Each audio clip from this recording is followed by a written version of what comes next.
은혜 받으실 하나님 말씀은 신약 171페이지 요한복음 14장 1절에서 6절까지 말씀이 되겠습니다. 다 같이 합독하시겠습니다. 너희는 마음에 근심하지 말라. 하나님을 믿으니 또 나를 믿으라. 내 아버지 집에 거할 곳이 많도다. 그렇지 않으면 너에게 일렀으리라. 내가 너희를 위하여 거처를 예비하러 가노니 가서 너희를 위하여 거처를 예비하면 내가 다시 와서 너희를 내게로 영접하여 나 있는 곳에 너희도 있게 하리라. 내가 어디로 가는지 그 길을 너희가 아느니라.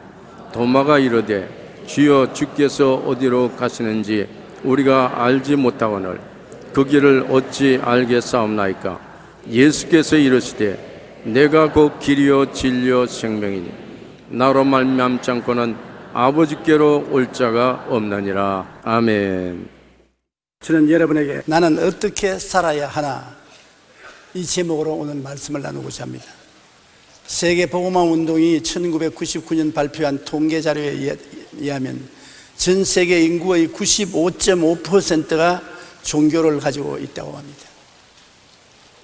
이것은 하나님의 형상과 모양대로 지음받은 모든 인간 안에는 영원을 사모하는 영혼이 있다는 것을 잘 보여줍니다. 그러므로 모든 인간은 본능적으로 그 영혼에서 우러나오는 소원인 종교심을 가지고 있습니다. 이 가운데 기독교는 33%에 불과하고 62.5%가 불교와 힌두교, 이슬람교 등 다른 종교입니다. 그러나 세계 인구의 95.5%가 종교를 가지고 있다는 사실은 모든 사람은 삶에 대한 불안감과 죽음에 대한 두려움의 무언가 영적이고 절대적인 존재자를 찾아 헤매고 있다는 단적인 증거인 것입니다. 종교를 왜 가집니까? 내가 이 세상에 삶에 불안하니까, 인간의 힘으로 헤쳐나갈 수 없는 많은 일들이 있으니까, 초인간적인 능력이 있다는 것을 마음속에 잠재의식적으로 알고 있으므로 종교를 가지게 되는 것입니다.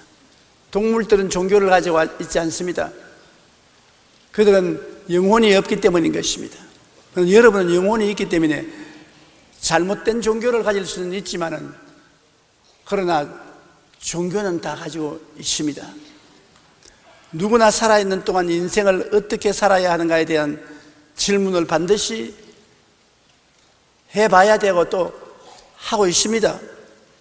모든 사람이 아무리 부귀, 영화, 공명에 둘러싸여 있다 해도 그 순간에도 죽음의 열을 향해서 돌진해 옵니다. 언제고 내 이 삶은 종지부를 찍어야 합니다. 그러므로 왜 살까? 무엇 때문에 사는가? 나는 어디로 가는가? 안 물어볼 사람이 없습니다. 이처럼 누구에게나 죽음이란 삶의 한계점이 주어져 있기 때문에 그 마지막 날에 이르기까지 바르게 살아야만 합니다. 그러기 위해서는 삶의 나침반을 꼭 가지고 있어야만 하는 것입니다. 어떻게 살아야 하느냐? 이 망망대해의 인생의 바다에서 나침반이 없이 어떻게 바로 갈 수 있겠습니까? 그러므로 반드시 우리의 앞길을 밝혀주는 나침반이 필요한 것입니다.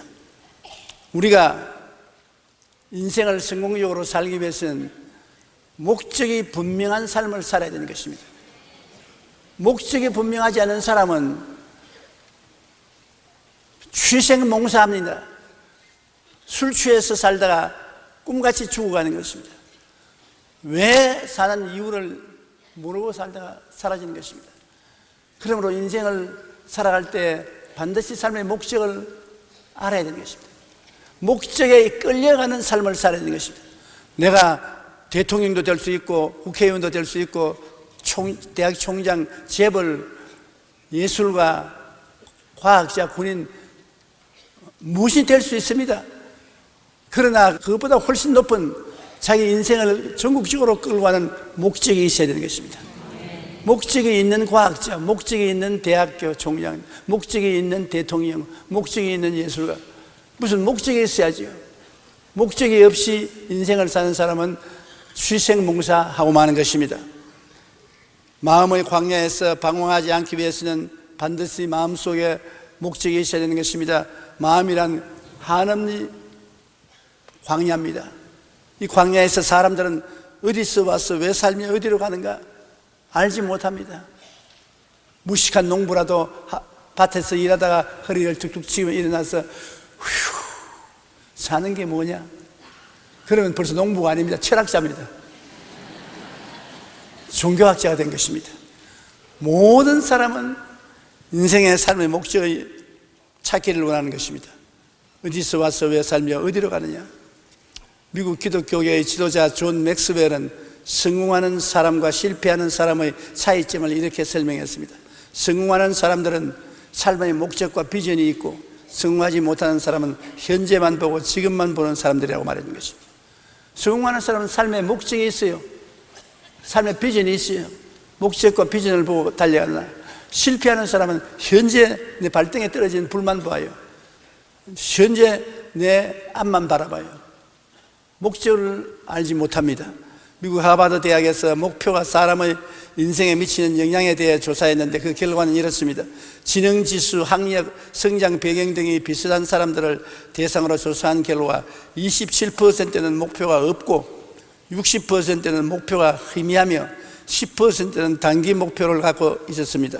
3%의 사람만이 분명한 장기 목표를 갖고 있었다고 합니다. 장기 목표를 갖고 있던 3%는 25년 후 사회 각계의 최고 인사가 되었고, 단기 목표를 갖고 있던 10%는 사회의 중상층 인사가 되었으며, 목표가 희미했던 60%는 중하위층이 되고, 목표가 없던 27%는 모두 최하위 생활을 하고 있었다는 것입니다. 목표가 이끄는 삶은 그렇게 중요한 것입니다. 삶의 목표가 있느냐 없느냐에 따라 이처럼 큰 차이가 납니다. 또한 목표를 가졌다 할지라도 그 목표를 얼마나 분명히 가졌느냐에 따라 삶의 모습은 크게 달라지는 것입니다. 그러므로 우리는 목적을 갖되 매우 분명한 목적을 갖고 살아야 합니다. 그래야 우리는 하나님이 주신 이 귀한 삶을 취생몽사하지 않게 되는 것입니다. 우리가 이 세상에 사는 동안에 방황하지 않고 어둠에 허덕이지 않고 살려면 빛과 진리 속에 살아야 되는 것입니다. 어두운 데는 빛이 필요한 것입니다. 거짓이 있는 곳에는 진리가 필요한 것입니다. 그러므로 이 광야 같은 인생을 올바르게 살기 위해서는 빛과 진리 속에 살아야 되는데, 그 빛과 진리가 누굽니까? 예수 그리스도인 것입니다.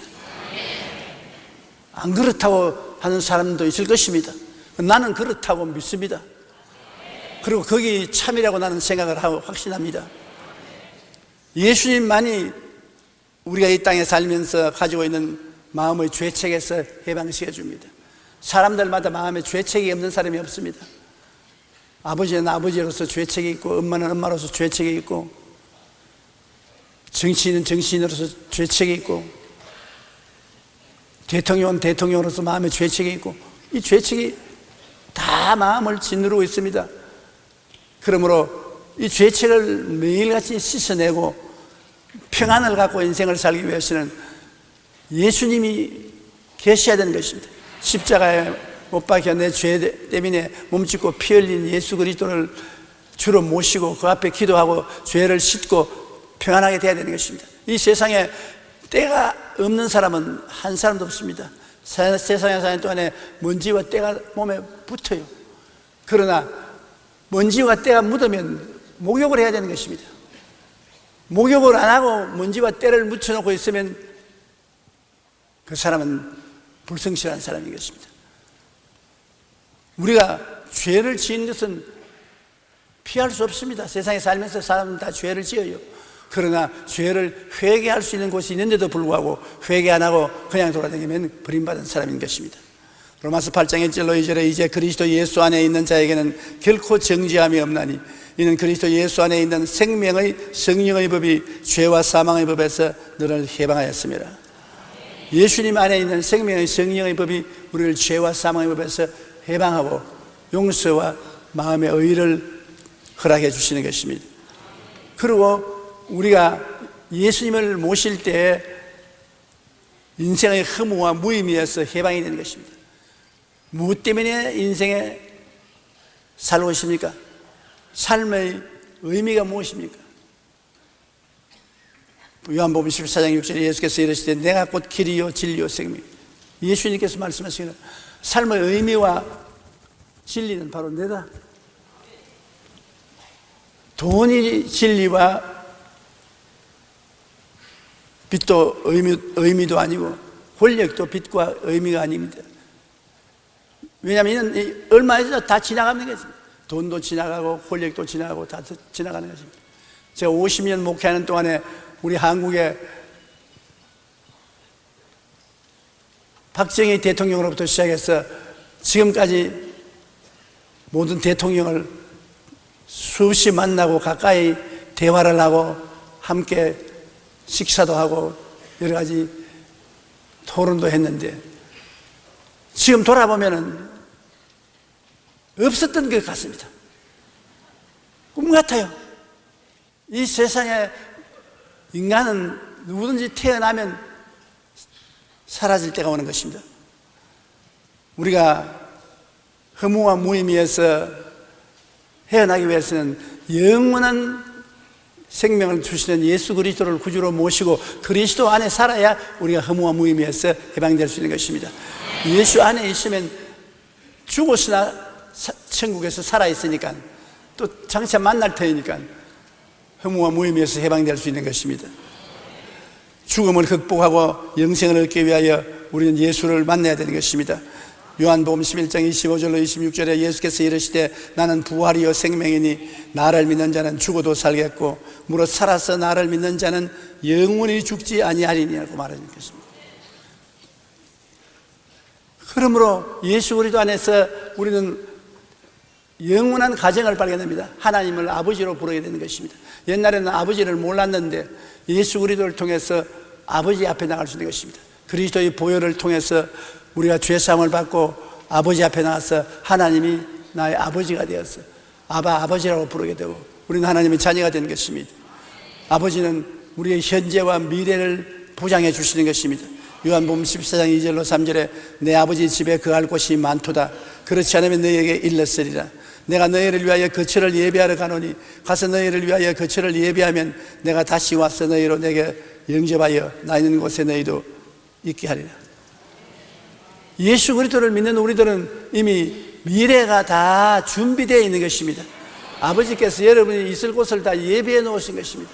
그러므로 마음의 평안을 가지고 살아갈 수 있는 것입니다. 이 세상에 살 집이 없다는 것은 굉장히 슬픈 일입니다. 더구나 이 세상을 떠나서 영원한 세계에 들어갔는데 영원히 있을 곳이 없는 사람은 영원히 버림받은 사람인 것입니다. 얼마나 슬픈 일인 것입니까? 그러나 우리는 있을 곳이 많고 우리 주님이 우리 손잡고 아버지에게 가서 인사드리고 아버지가 우리 위해서 예비한 천국 나원으로 들어가 살게 되니 얼마나 기쁘고 즐겁습니까? 그러므로 그리스도 안에서는 이와 같은 큰 영광이 우리에게 주어지는 것입니다. 미국 시카고에 있는 러쉬 대학 병원에서는 1,200명의 노인들을 인터뷰하며 인생의 꿈과 목적을 질문해 보았습니다.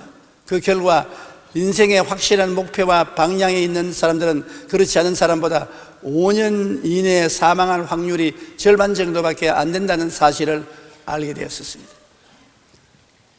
목적이 없고 방향이 없는 사람들보다도 훨씬 오래 살았습니다.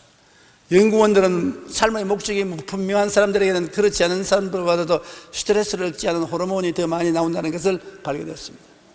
목적이 있는 사람 속에는 삶의 호르몬이 나와서 스트레스를 중화시키므로 빨리 늙지 않고 오래 산다는 것입니다. 그러므로 인생을 목적을 가지고 우리가 살아가는 것은 굉장히 중요한 것입니다. 우리는 목적이 분명한 삶을 살아야 합니다. 무엇보다도 빛과 진리 안에서 올바른 삶을 살기 위해서는 예수님을 믿어야 하는 것입니다. 그러면 죄와 허무와 무의미에서 해방되고 죽음을 극복하며 하나님과 함께 참 행복을 누리며 살아갈 수가 있기 때문인 것입니다. 그러므로 우리의 인생에 제일 중요한 것이 앞으로 영원히 살아갈 목표를 분명히 갖고 사는 것입니다. 목표가 이끄는 삶을 살아야 되는 것입니다. 무엇을 하더라도 궁극적인 목표에 보탬이 되는 삶을 살아야 되는 것입니다. 그렇기 때문에 그 나라와 그 의를 먼저 구하라. 그래야 모든 것을 너에게 더하시겠다고 말하는 것입니다. 하늘나라와 하늘의 의를 먼저 구하면 이 세상에 사는 데서 우리가 필요한 무엇을 먹을까, 무엇을 입을까, 무엇을 마실까, 어떻게 할까를 다 더하여 주겠다. 궁극적인 목표가 절대로 필요한 것입니다.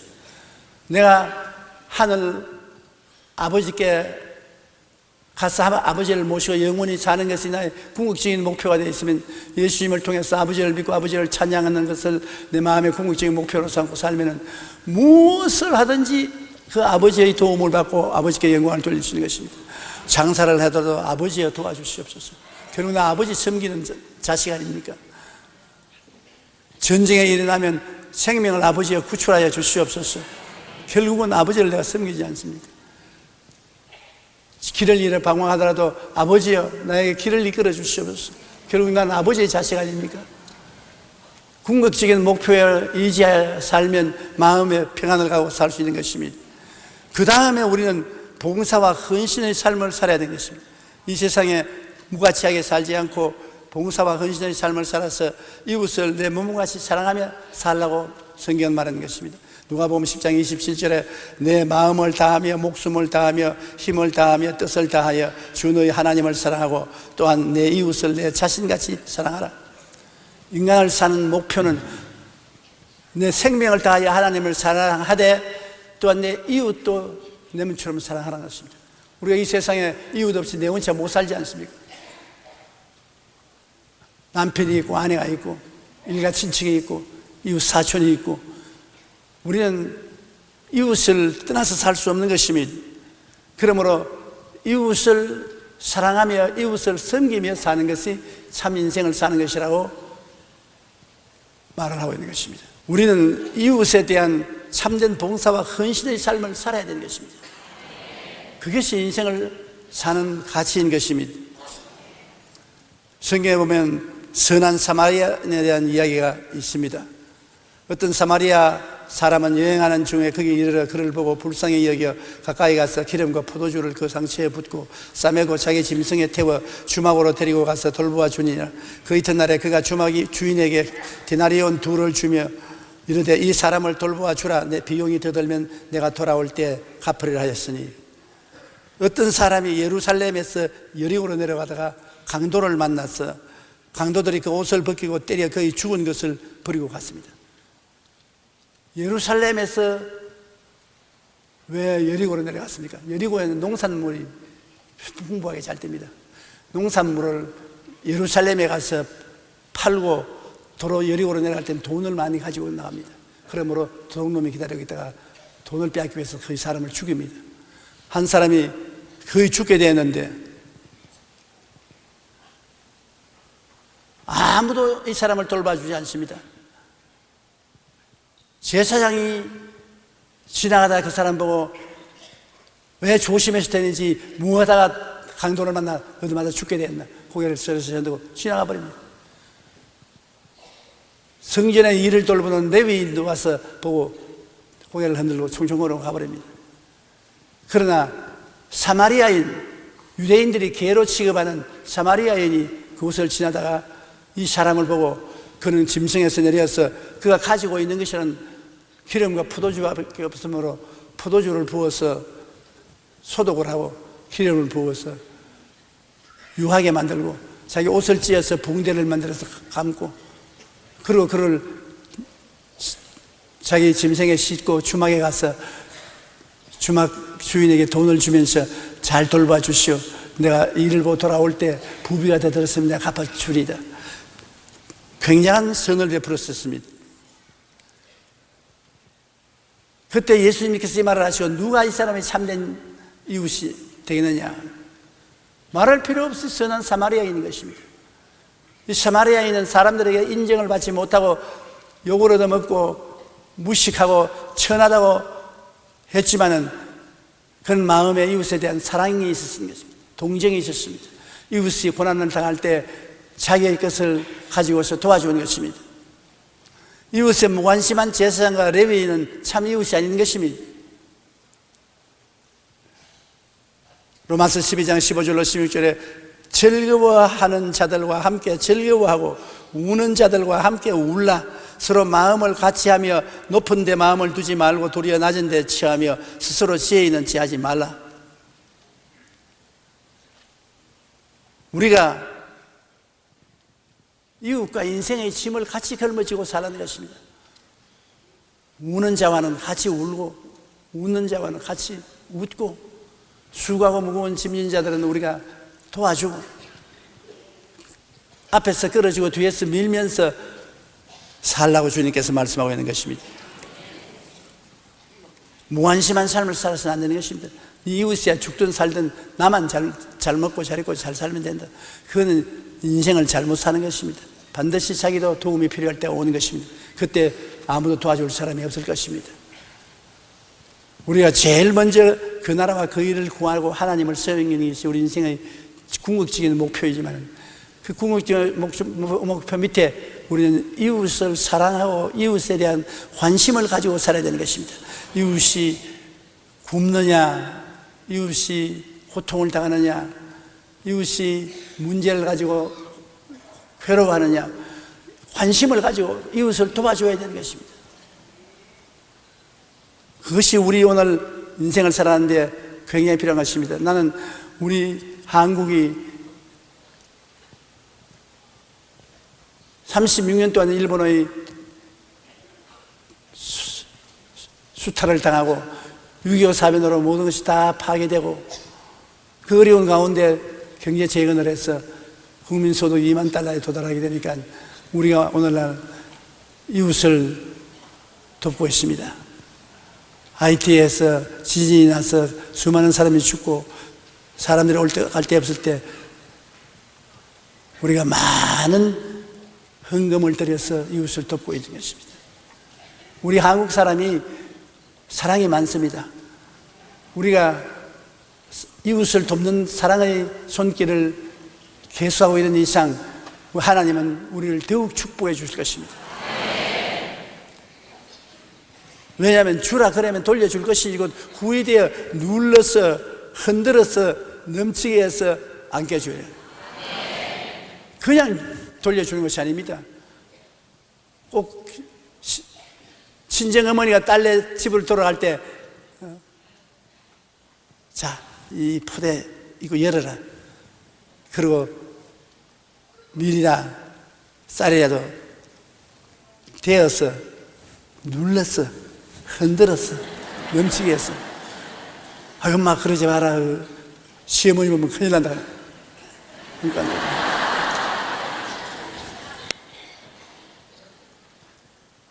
하나님은 그러한 하나님이신 것입니다. 우리가 사랑과 행복 나누는 삶을 살고 있지 않습니까? 사랑과 행복 나누기 운동을 통해서 이 사회의 밑을 들여다보면 가슴이 아파 견딜 수가 없습니다. 제가 2년 동안 은퇴하고 난 다음 사랑과 행복 나누기 운동을 하고 있지 않습니까? 헐벗고 굶주리고 병들고 고통당하는 사람이 너무나 많습니다. 그런데 너무 무관심의 대상이 되어 있는 사람들이 많습니다. 우리가 가서 고통을 함께 나누어주고 사랑을 함께 나누어주면 얼마나 기뻐하고 좋아하는지 몰라요. 마태복음 25장 35절로 40절에 내가 줄일 때 너희가 먹을 것을 주었고 목마를 때 마시게 하였고 나그네 되었을 때 영접하였고 헐벗을 때 옷을 입혔고 병들었을 때 돌보았고 옥에 갇혔을 때 와서 보았느니라. 그때 의인들이 말하기를 주님 언제 주님이 줄이고 목마르고 나그네 되고 헐벗고 병들고 옥에 갇혔습니까?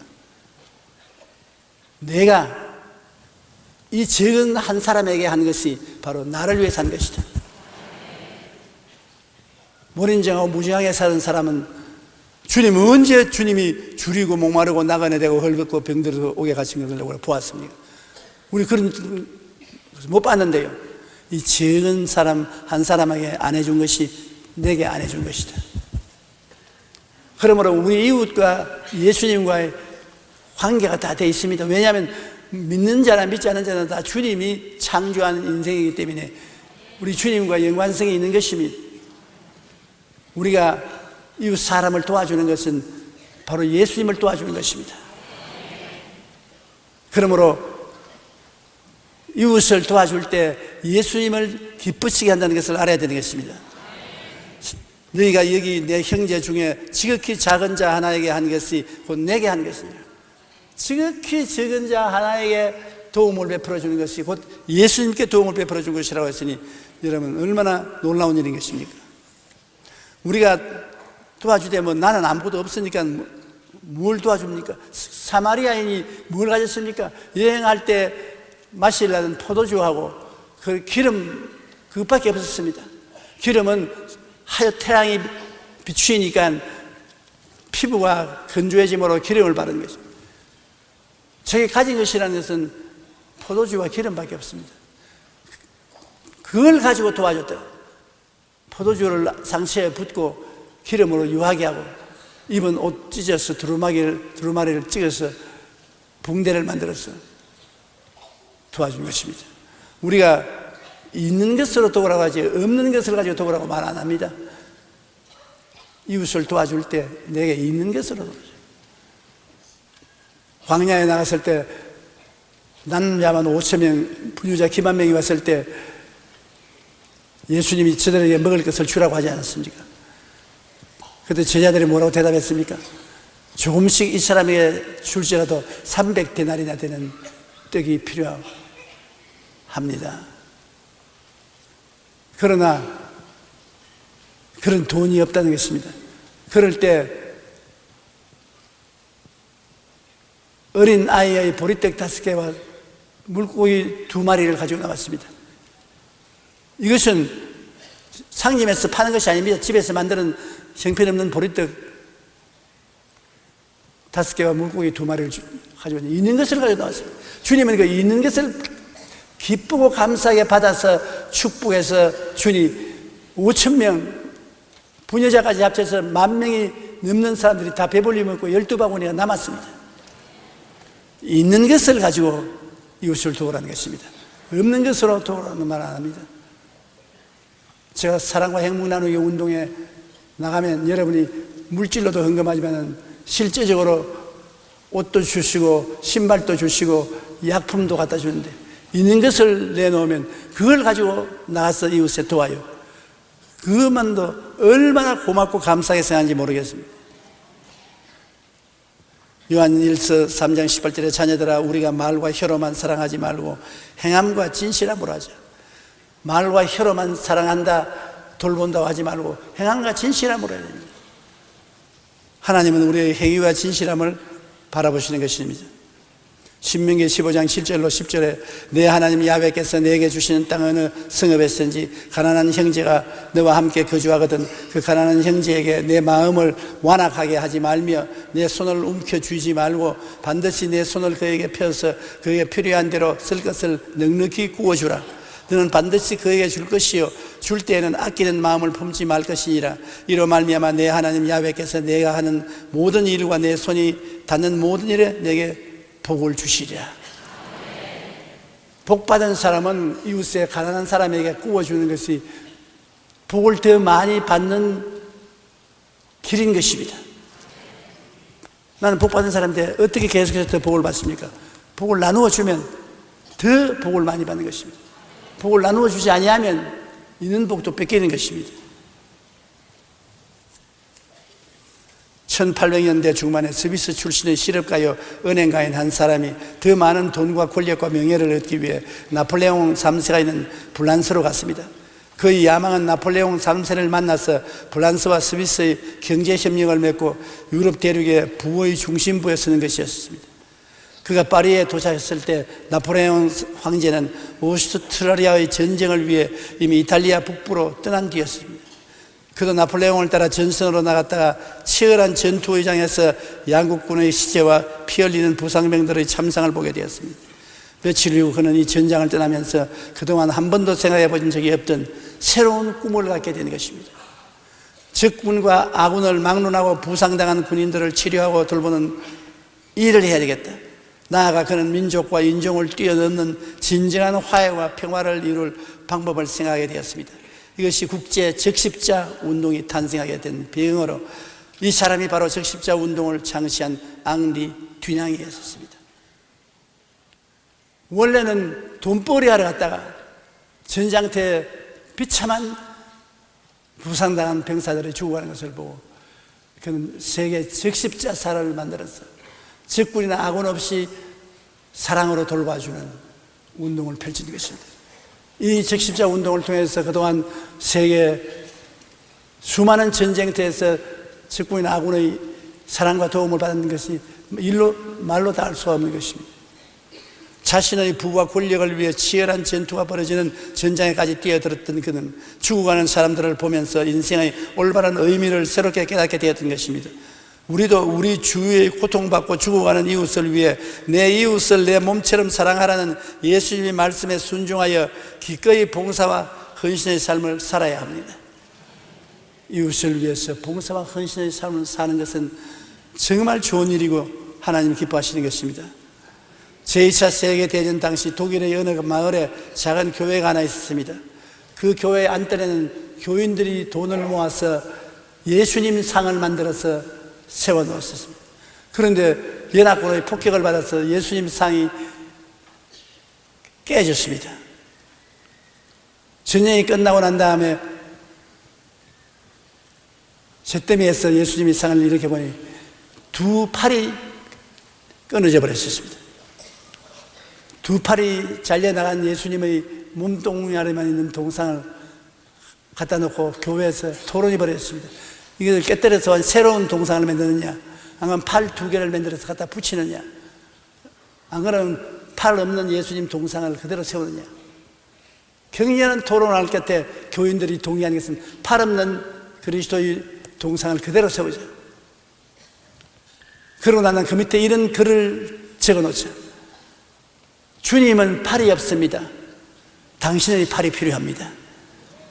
주님은 당신의 팔을 통해서 사랑을 베풀기를 원합니다. 당신의 팔을 빌려주십시오. 그 글자를 적어놨습니다. 그 동상에 서 있는 사람마다 그 동상을 보고 자기 팔을 봤습니다. 주님이 내 팔이 필요합니다. 동상에 있으면 주님은 사랑의 주님인데 사랑을 베풀려고 하니 내 팔이 필요하다 하는데 내 팔로 주님의 일 안 하고는 안 되겠구나.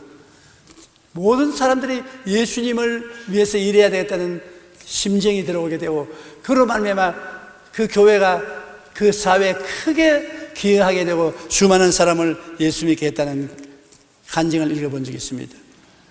우리가 예수님의 두 팔이 되겠다는 각오로 어려운 이웃을 위해 헌신의 삶을 살아가면 아름다운 결실을 맺게 되고 행복이 넘치는 사회를 만들 수가 있게 되는 것입니다. 그 다음에 우리가 인생을 사는 것은 이제 내 자신을 위해서 살아야 되는 것입니다. 하나님을 섬기는 것이 제 1차 목표고, 그 다음에는 이웃을 섬기고, 셋째는 자신을 섬기면서 살아야 되는 것입니다. 자신을 섬겨서 가치 있게 살아야 되는 것입니다. 세월은 빨리 갑니다. 세월이 지나기 전에 기뻐하고 감사하며 살아야 합니다. 시편 90편 10절에 보면 우리의 연수가 70이요 강건하면 80이라도 그 연수의 자랑은 수고와 슬픔뿐이요 신속히 가니 우리가 날아가나이다. 데살로니가 전서 5장 16절로 18절에 항상 기뻐하라, 쉬지 말고 기도하라, 범사에 감사하라, 이것이 그리스도 예수 안에서 너희를 향하신 하나님의 뜻이니라. 한 번 지나가면 다시 돌아오지 않는 것은 세 가지만 생각해 본다면 다음과 같습니다. 활을 수에 땡겨서 탁 쏘버려요. 화살이 한번 날아가면 다시 안 돌아옵니다. 돌아와 화살아 돌아와. 안 돌아옵니다. 그냥 가버리는 것입니다. 두 번째는 입에서 나온 말입니다. 말하면 하고 담지 못하는 것은 참 고약한 일이죠. 제일 정치가들이 조심해야 될 것은 입을 조심해야 되는 것입니다. 한번 뱉어놓고는 도로 거둘 수가 없어요. 세 번째는 시간입니다. 지나간 시간은 결코 되돌릴 수 없기 때문인 것입니다. 일단 잃어버린 젊음은 다시 돌아오지 않습니다. 그러므로 우리가 하나님이 주신 이 시간을 정말로 아껴서 행복하게 살아야 되는 것입니다. 세월이 다시 돌아간다면 내 인생을 너무나 살았다고 탄식하면 얼마나 절망인 것입니까? 시간은 우리 삶 자체이며 우리의 생명 그 자체입니다. 그러므로 낭비 중에서도 가장 큰 낭비가 바로 시간을 허비하는 것입니다. 에베소 5장 16절로 17절에 세월을 아끼라 때가 악하니라. 그러므로 어리석은 자가 되지 말고 오직 주의 뜻이 무엇인가 이해하라. 주의 뜻을 알아. 가치 있는 일로 인생을 보내야지 무가치하게 세월을 보내면 안 되는 것입니다. 우리는 시간을 아끼고 나를 향한 주님의 뜻을 분명히 깨닫고 살아야 합니다. 이것이 지혜로운 삶입니다. 우리가 가치 있게 살기 위해서는 언제나 기뻐하고 감사하면서 살고 주어진 일에 최선을 다하고 살아야 되는 것입니다. 주어진 일에 최선을 다하고 산다는 것이 우리가 자기가 정말 후회하지 않고 사는 인생인 것입니다. 자기 주어진 일을 최선을 다하지 않고 낭비하고 보내버렸다면 나중에 크게 후회하지 않습니까? 주어진 일에 최선을 다해서 살아야 되는 것입니다. 저는 50년 목회를 뒤돌아보면서 마음에 후회가 없는 것을 감사하게 생각합니다. 왜냐하면 50년 동안에 보통 사람은 5번 5년간 휴가를 가집니다. 그런데 나는 한 번도 휴가를 가진 적이 없습니다. 50년간에 70만 성도를 만들기 위해서 자고 깨고 모시고 휴가고 했다가는 그거 못해요. 밤도 없고 낮도 없고 아침도 없고 저녁도 없고 겨울도 여름도 없이 뛰어야 되는 것입니다. 그때는 괴로웠는데 지금은 지나고 보니까 휴가 갔다가 와서 살은 저나 휴가도 못 가고 목회한 나나 같아요. 그때 나보고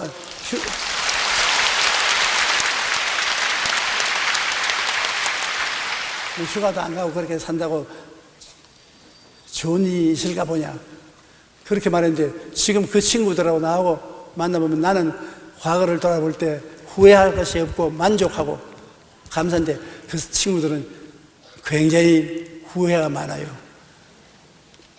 이것도 해볼 걸 저것도 해볼 걸 윗배기 들어서 늘 끌끌거리지만은 나는 끌끌거리지 않아요. 고린도전서 4장 2절에 맡은 자들에게 구할 것은 충성이니라. 우리가 무엇을 맡든지 충성을 다해야 되는 것입니다.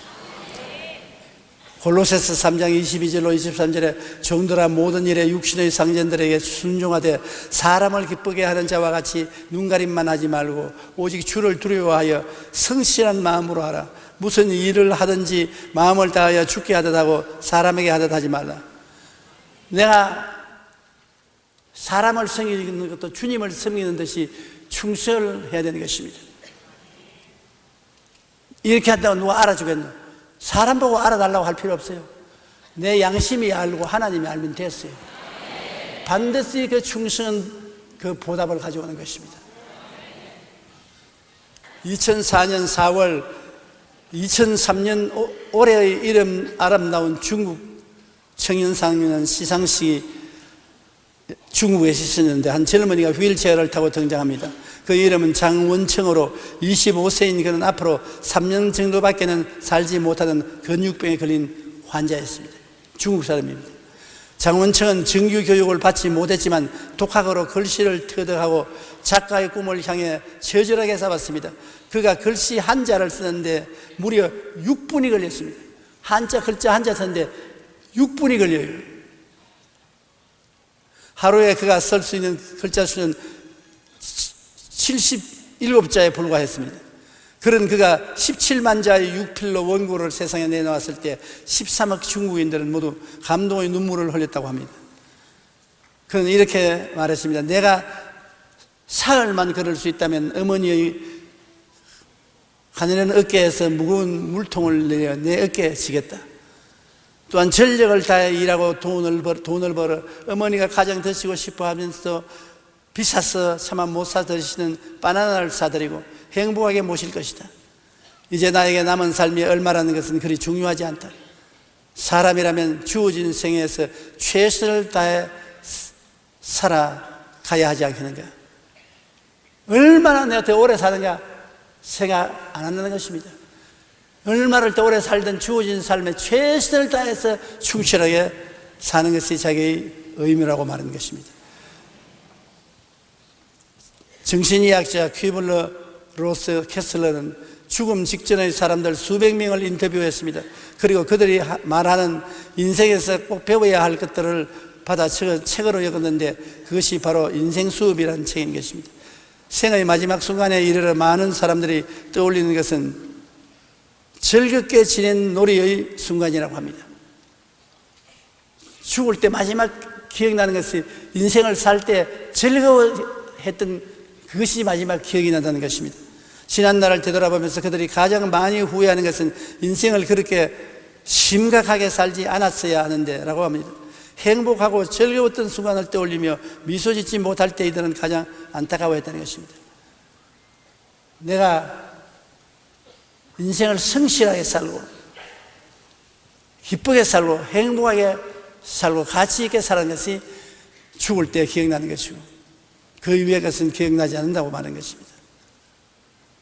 퀴블로스는 이 책에서 우리의 비극은 인생이 짧다는 것이 아니라 정말로 중요한 것이 무엇인가를 너무 늦게 깨달았다는 것입니다. 우리가 정말로 후회 없는 인생을 살기 위해서는 죽음이라는 삶의 한계점이 있기 전에 지금이라도 빨리 남은 생애를 어떻게 살아야 할지 진지하게 생각해 봐야 하는 것입니다. 우리가 만족하고 행복한 삶을 살려면 우선 사는 목적을 분명히 안 후에 어려운 이웃을 위해 사랑과 행복을 나누는 봉사와 헌신된 삶을 살아가야 하고 항상 매일 기뻐하고 감사하며 주어진 삶에 최선을 다하고 하나님의 이름을 빛내는 삶을 살아야 합니다. 이러한 삶만이 참으로 후회하지 않은 올바르고 행복한 삶을 사는 것입니다. 하나님의 이름을 빛내고 살아야 하는 것입니다. 이사야 43장 7절에 내 이름으로 불려지는 모든 자 곧 내가 내 영광을 위하여 창조한 자를 오게 하라. 그를 내가 지었고 그를 내가 만들었느니라. 하나님은 당신의 영광을 위해서 우리를 지었고 우리를 만들었습니다. 그러면 우리는 하나님의 영광을 위해서 존재하는 인생들인 것입니다.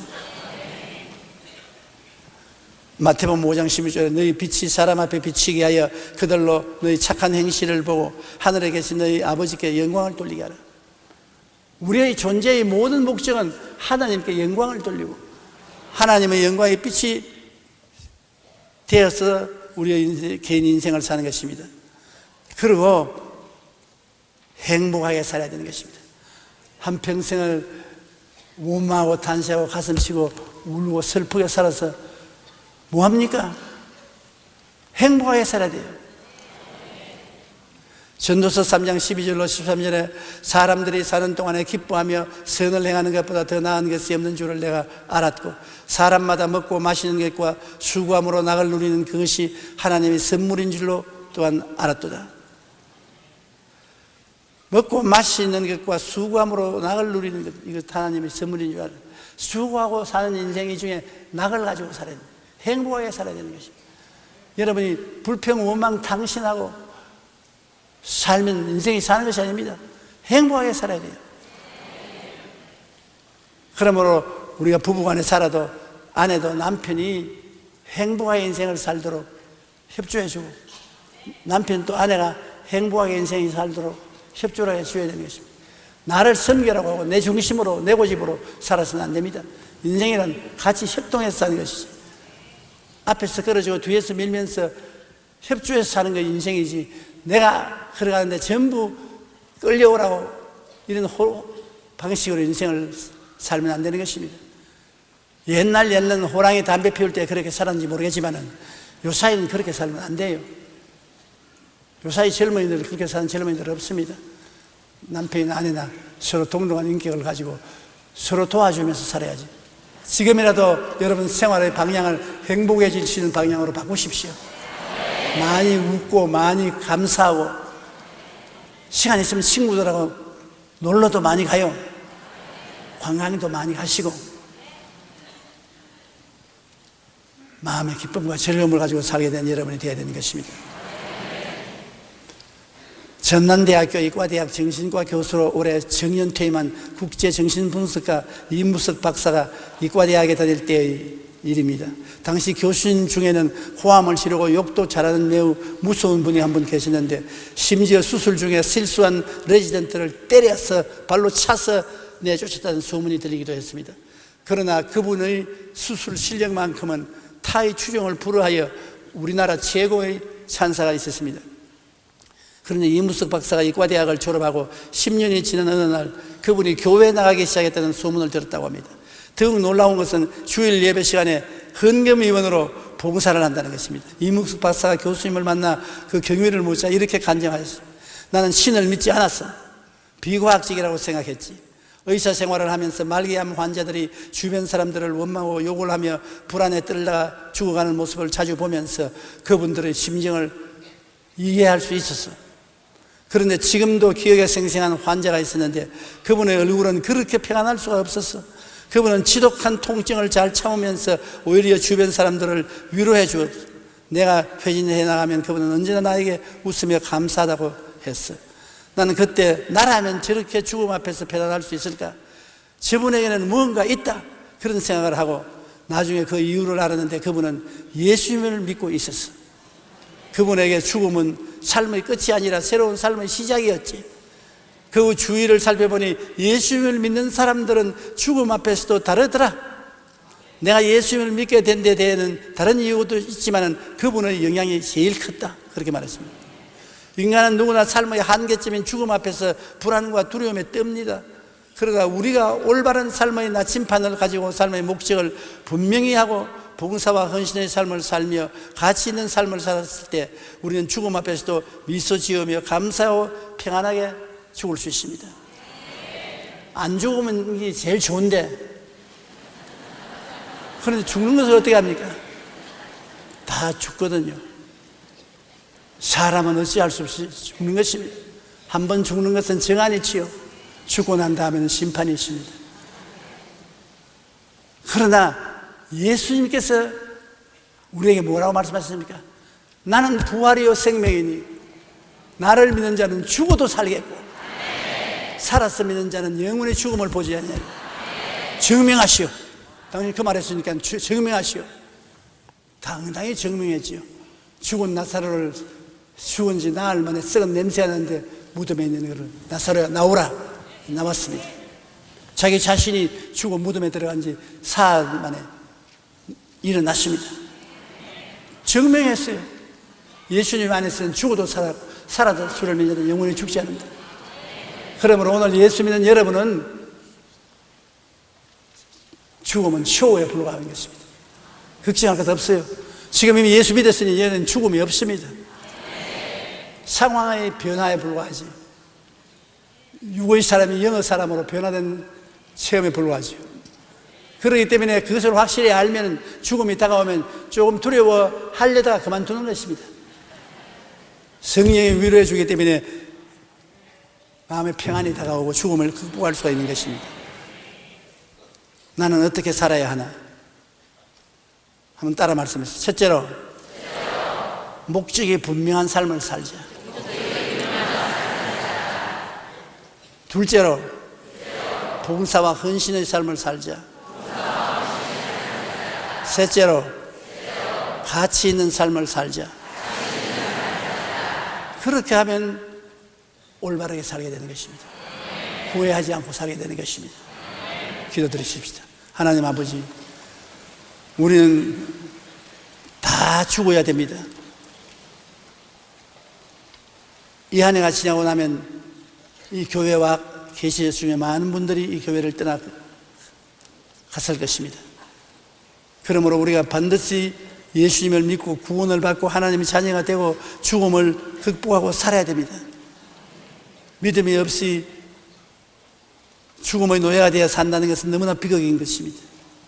성령으로 역사하셔서 모두 다 예수 믿고 구원받게 도와주시옵시고 가치 있는 삶을 살게 도와주시옵소서. 예수님 이름으로 기도드립니다. 아멘.